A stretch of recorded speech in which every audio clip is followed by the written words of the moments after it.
Okay, on the air. Welcome, everybody. This is a special Sunday afternoon broadcast of the all-time radio show with yours truly, in turn, a.k.a. Bjorn Erickson. And just coming on the air. And I'm doing it now because Johnny Lightning is due on, I think, 7:30. I think it is. So I got to get my show done and out of the way before he comes on. And I'll save the two special since Eurovision's coming up in May. Every broadcast I do until that time will include up to two songs from previous editions of Eurovision, particularly 2012 and 2013. And as I said before, actually the 2012 was was the better one, but 2013 had a few gems in it as well. Like I said, this evening, we have special Suspense. And I haven't played Suspense before, except maybe once. And that was when I was playing shows that I think I'm going to be able to add these in here before we get started. Might help. I add this, and I'll add this, and it's ready. It says I played it once before Suspense when I was playing the two shows that ended the radio play era that pretty much started in the 1920s. And like I said, the last broadcast of those was 1962. However, tonight, or this evening, I guess you would say, this evening, the first Suspense I will play will be one I've heard before, and it's a pretty good one. It's from the 25th of May, 1943, and it's called Sorry, Wrong Number, and I believe this is the one I think it is. It's starring Agnes Moorehead. So, let me boost up the volume just a tad, and let her rip. Agnes Moorehead, Sorry, Wrong Number, 25th May, 1943.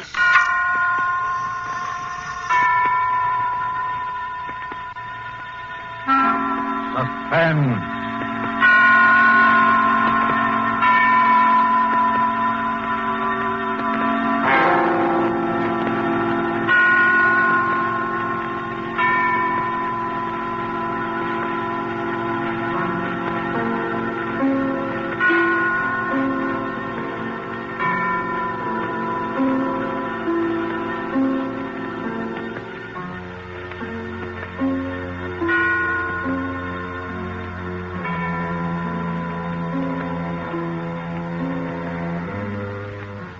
The Man in Black, here again to introduce Columbia's program, Suspense. Our star tonight is one of the most compelling actresses in America today, Miss Agnes Moorehead. Miss Moorehead returns to our stage to appear in a new study in terror by Lucille Fletcher called Sorry, Wrong Number. This story of a woman who accidentally overheard a conversation with death and who strove frantically to prevent murder from claiming an innocent victim is tonight's tale of suspense. If you have been with us on these Tuesday nights, you will know that suspense is compounded of mystery and suspicion and dangerous adventure. In this series are tales calculated to intrigue you, stir your nerves, to offer you a precarious situation, and then withhold the solution until the last possible moment. And so it is with Sorry, Wrong Number and the performance of Agnes Moorehead. We again hope to keep you in suspense.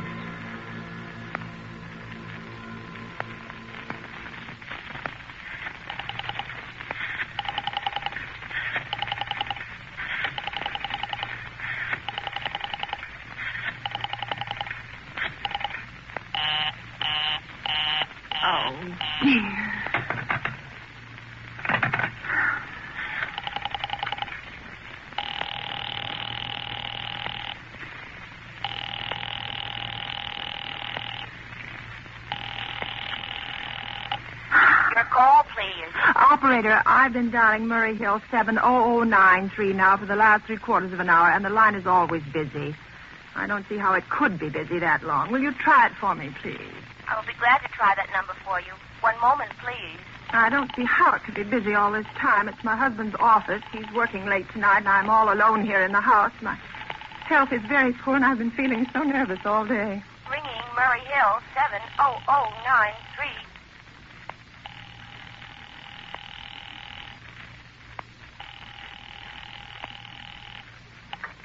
Hello? Hello? Hello? Is Mr. Stevenson there? Hello? Hello? Oh, hello, George. Yes, sir. This is George speaking. Hello? Who's this? What number am I calling, please? I'm here with our client now. He says the coast is clear for tonight. Yes, sir. Where are you now? In a phone booth. Don't worry. Everything's okay. Very well. Now, you know the address? At 11 o'clock, the private patrolman goes around to the bar on 2nd Avenue for a beer. Be sure that all the lights downstairs are on, eh? There should be only one light visible from the street. At 11:15, a train crosses the bridge. It makes a noise in case her window is open and she should scream. Oh, hello. What number is this, please? Okay, I understand. Now make it quick. As little blood as possible, huh? Our client does not wish to make her suffer long. Will the knife be okay, sir? Well, the knife will be okay. And do you remember the other details? Yeah, I know. Remove the rings and bracelets and the jewelry in the bureau drawer. That's right. Our client wishes it to look like simple robbery. Don't worry. Everything is going to be okay. All right, then. Be sure to... Oh, how awful. How unspeakably awful. Oh.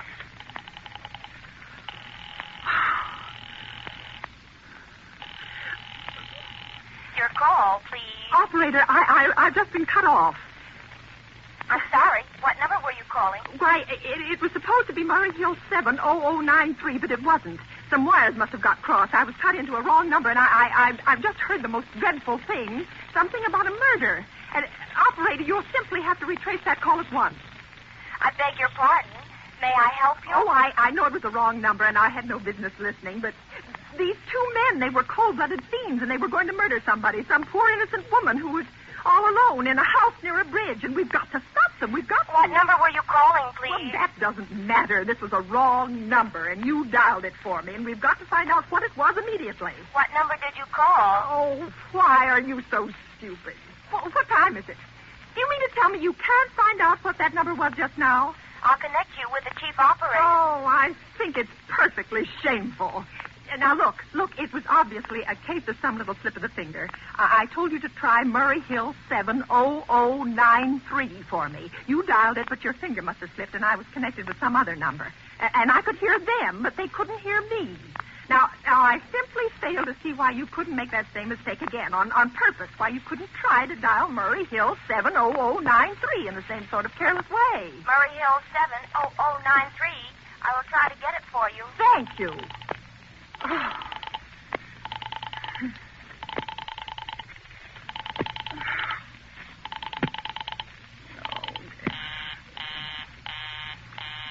I'm sorry. Murray Hill 70093 is busy. I will call you at 20...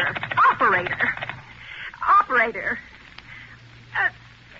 Operator, will you answer me?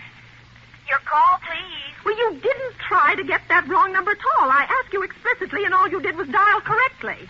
I'm sorry. What number are you calling? Oh, can't you for once forget what number I'm calling and do something for me? Now, I want to trace that call. It's my civic duty. It's your civic duty to trace that call and apprehend those dangerous killers. And if you won't... I will connect you with the chief operator. Please. Oh.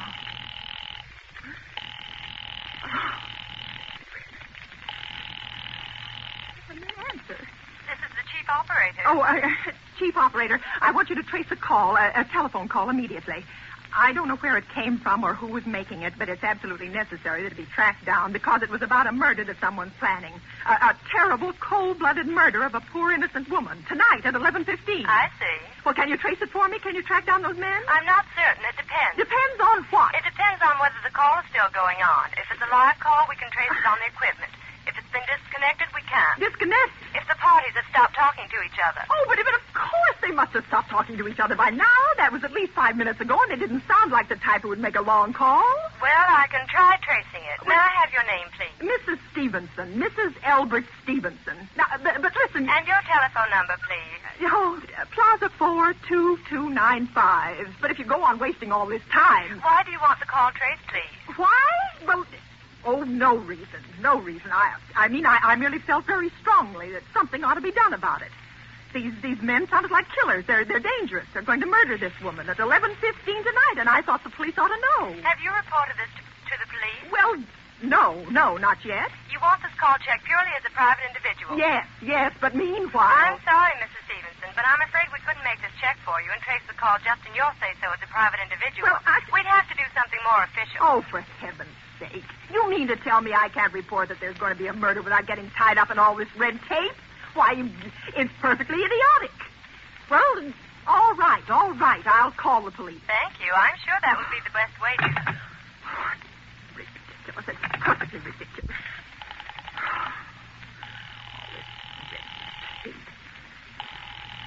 Oh.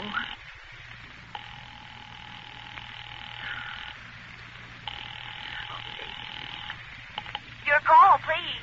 The police department. Get me the police department, please. Thank you. Bringing the police department. Okay.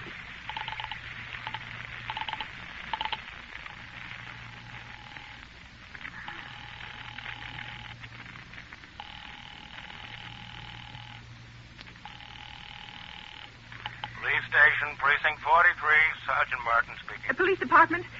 This is Mrs. Stevenson, Mrs. Albert Smythe Stevenson of 53 North Sutton Place. I'm calling up to report a murder. The murder hasn't been committed yet, but I just overheard plans for it over the telephone, over a wrong number that the operator gave me. I've been trying to trace down the call myself, but everybody is so stupid, and I guess in the end you're the only people who could do anything. Yes, ma'am. Well, it was a perfectly definite murder. I heard their plans distinctly. Two men were talking, and they were going to murder some woman at 11:15 tonight. She lived in a house near a bridge. Are you listening to me? Yes, ma'am. And there was a private patrolman on the street. He was going to go around for a beer on 2nd Avenue, and there was some third man, a client, who was paying to have this poor woman murdered. They were going to take her rings and bracelets and use a knife. Well, it's unnerved me dreadfully, and I'm not well. I see. When was all this, ma'am? Well, about 8 minutes ago. Then you can do something. You do understand. What is your name, ma'am? Mrs. Stevenson, Mrs. Albert Stevenson. And your address? 53 North Sutton Place. 53 North Sutton Place. That's near a bridge. The Queensboro Bridge, you know, and we have a private patrolman on our street, and 2nd Avenue... And what was the number you were calling? Murray Hill 70093. But that wasn't the number I overheard. Murray Hill 70093 is my husband's office. He's working late tonight, and I was trying to reach him to ask him to come home. I'm an invalid, you know, and it's the maid's night off, and I hate to be alone, even though he says I'm perfectly safe as long as I have the telephone right beside my bed. Well, we'll look into it, Mrs. Stevenson. And we'll see if we can check it with the telephone company. But the telephone company said they couldn't check the call if the parties had stopped talking. I've already taken care of that. Oh, you have? Yes, and personally, I feel you want to do something far more immediate and drastic than just check the call. What good does checking the call do if they stop talking? By the time you track it down, they'll already have committed the murder. Well, we'll take care of it, don't you worry. Well, I'd say the whole thing called for a search, a complete and thorough search of the whole city. Now, I'm very near the bridge, and I'm not far from 2nd Avenue, and I know I'd feel a lot better if you sent around a radio car to this neighborhood at once. And what makes you think the murder's going to be committed in your neighborhood, ma'am? Well, I don't know. Only the coincidence is so horrible. 2nd Avenue and patrolman and